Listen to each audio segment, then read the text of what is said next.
Kasama po natin ngayong umaga ang Head of Advocacy and Communications ng Child Fund Philippines. Magandang umaga sa iyo, George De La Rama. Hi, George. Hello, magandang umaga. And happy birthday, Miss Nina. And hello, Migs. Nice to see you again. Salamat. Nice to see you again. Yes. Well, unahin natin kung ano ba itong Child Fund Philippines, George. So ang Child Fund Philippines is a child rights-based organization na working in the Philippines since the 1950s, and meron kami mga programs on health, education, protection, and humanitarian and sponsorship.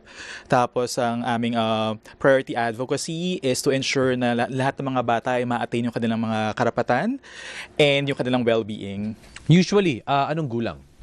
Lahat from ang age kasi ng mga bata, 'di ba, is 18 below, even 0, but tinuturing pa rin ng mga bata yung mga, let's say, kahit above 18 ka na pero meron kang mental incapacity, ganyan, where you need parental supervision, bata pa rin ang turing dun sa mga yun. Okay. See? And now, sabi ko nga kanina, Safer Internet Day ang ating pag-uusapan. Ano ba tong Safer Internet Day? Kailan ba to ipinagdiwang? Alright, so pinagdiriwang ito tuwing second week ng February, pero we are doing a month-long campaign because ito isang global call, no, for a safer and more responsible digital world para sa mga bata. So ipinapaalala ng selebrasyon na ito na as the world and the digital world evolves, dapat tayo rin nag-evolve para makatugma sa pangailangan ng panahon. So from your lens, gano'n na ka-exposed ang mga minors, ang mga kabataan dito sa risks sa internet? Oo, so it's actually a critical and in fact a national emergency na, no, kasi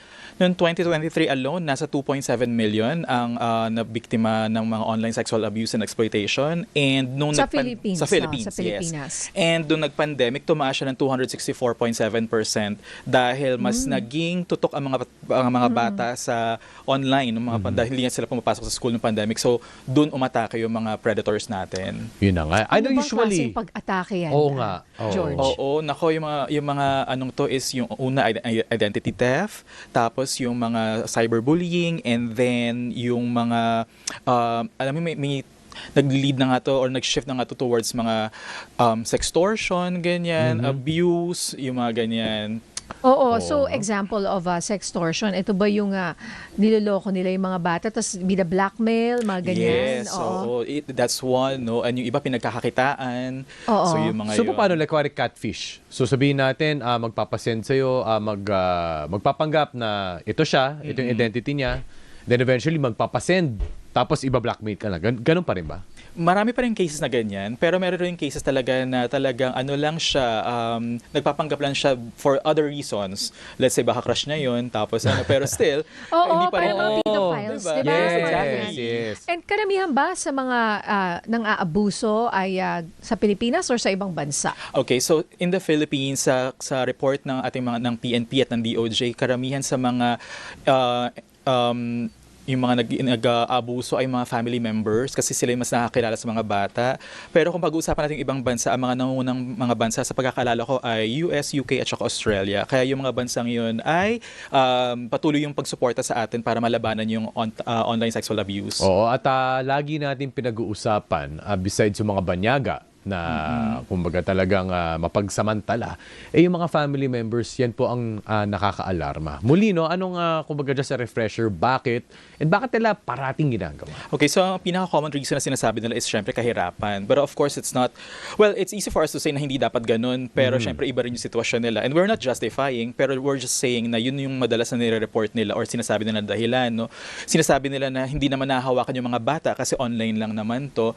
Pero ang hindi nila nare-realize is yung magiging effect nito kapag naiwan na yung digital footprint.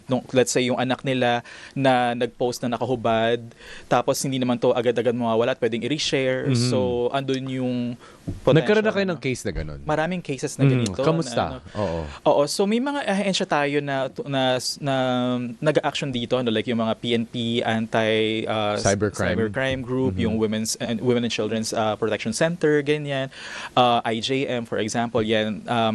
And nakakalugmok yung mga kwento nila na talagang. Pero question ko, George, syempre for a minor, sabihin natin teen siya, tapos siya nga ay biktima.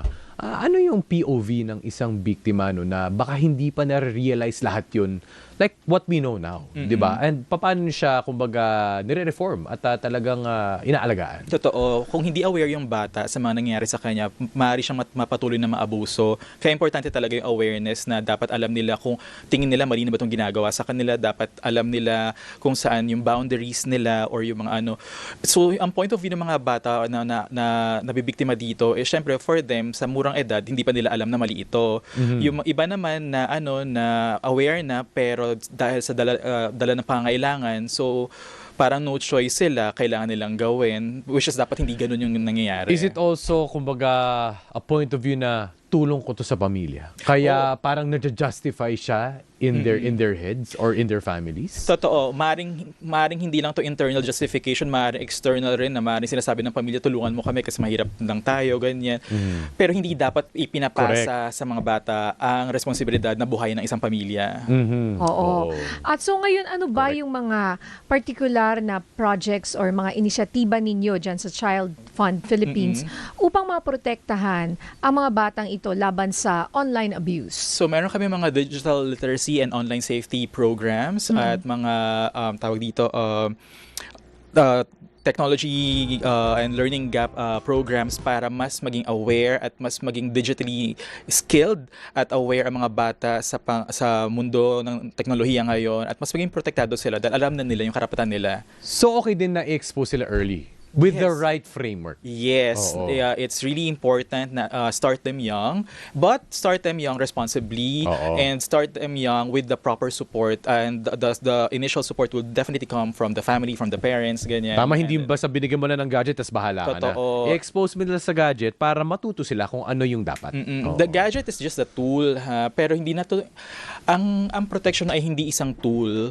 Ito ay karapatan talaga ng lahat na maprotektahan ka from the online abuses, ganyan. So, sa mundo ng mga bata ngayon, hindi na to katulad ng atin dati na we can live without gadgets. This time, doon na umiikot talaga ang mundo nila, doon sila nakakakuha ng information, doon sila socialize. Kaya, yun talaga.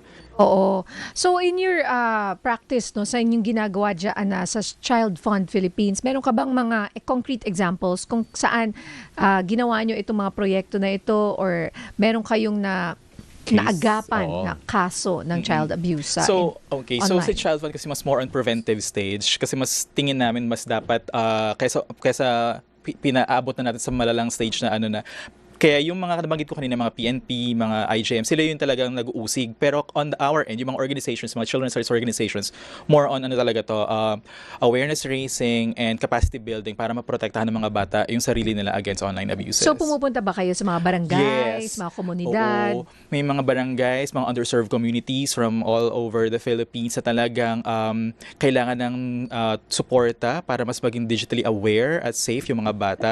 May mga ganun talaga. So, Marami may mga bang nag-a-attend? Meron bang mga nanay or mga magulang? Ano bang reaksyon nila? Ano yung kanilang mga thoughts? Ganyan?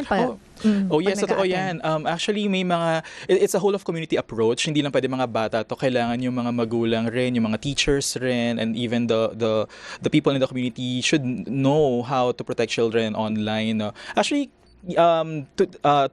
no Monday tsaka no Tuesday, we were here. We brought some children from our partner schools para matuto yung mga children 10 to 12 years old and youth 13 to 18 years old about digital literacy sa tulong ng ating mga kapamilya reporters and digital experts dito.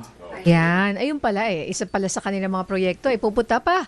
Swerte naman ng mga batang ito. And they're really grateful for the experience of seeing ABS-CBN and how you do your work here. Okay, wait. These are partner schools. Yes. What school ang... So, yung isa ay Justo Lucban Elementary School. So, that's in Manila. And then there's another one in Paco, kahapon. Nakakatuwa naman yan. Well, maraming salamat. Kasi ngayon rin naman, kasama na yan sa subject ng ating mga kabataan. 'Di ba? Sa elementary pa lang, grade school pa lang, subject na nila yung digital literacy. So, talagang kasama na sa curriculum natin ngayon. So, maraming salamat sa Head of Advocacy and Communications ng Child Fund Philippines, George De La Rama. Maraming salamat. Mabuhay kayo dyan sa Child Fund. Thank you, George.